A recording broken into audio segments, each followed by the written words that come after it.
продолжение на оваа наша свеченост. Остри критики од академиците за барањето на бугарскиот претседател Радев бугарите да се внесат во уставот. Академик Катица Ќулавкова смета дека однесувањето на бугарските политичари е недозволиво, надвор од европските вредности. Бара да се прекинат на тамошните разговори затоа што немаме добиено никаква гаранција за влез во унијата, а дури да ја добиеме, не смееме да бидеме преседан во Европа. Во никој случај не е прифатливо да се вклучува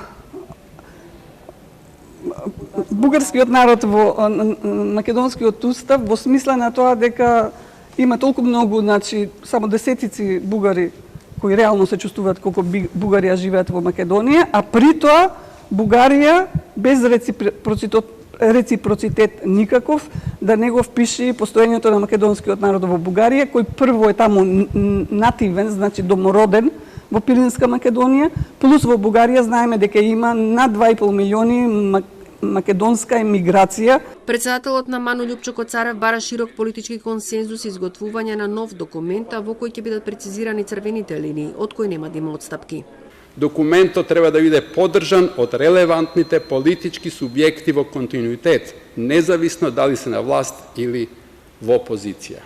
Многу често интересите на дел од политичките елити и моќници не се државнички и нема да бидат ниту денес, ниту утре, а тоа ќе продолжи да биде така се додека стекнувањето и останувањето на власт се примарни двигатели на општеството.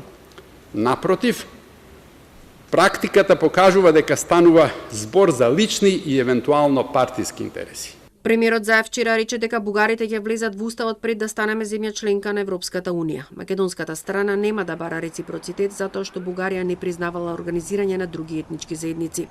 Во наредниот период двете страни интензивно ќе разговараат за 6 точки. Покрај за бугарското малцинство во уставот ќе се преговара и за употребата на краткото име, говорот на омраза, работата на историската комисија, правата на малцинствата, немешањето во внатрешните уредувања на двете земји.